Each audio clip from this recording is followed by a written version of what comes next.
Kenapalah baru tahu ada sambal nasi lemak sedap macam ni? Hari ni kita makan nasi lemak tepi patah. Sebelum tu kita goreng dulu ayam macam biasa. Sambil-sambil ayam view patah, sekejap je ayam masuk awak. Lepas tu kita goreng pula telur mata deh. Kita dah siap goreng ayam dengan telur. Yang ini kita nak makan nasi lemak. Kita guna sambal nasi lemak daripada Kersani awak. Kita buka. Sedapnya bau. Dia punya tekstur dia, ini macam sambal lemak-lemak awak nampak tak?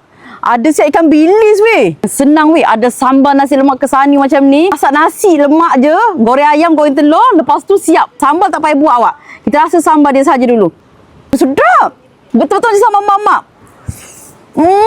Memang sedap. Memang tu cukup RM10 weh. Tak pernah lagi saya makan sambal ready to eat yang sedap macam sambal Kersani ni. Weh, jadi awak. Sedap. Memang sedap. Makan nasi lemak ke, nasi goreng ke, nasi putih ke, memang sesuai sangat awak. Ambil lah, tolonglah ambil.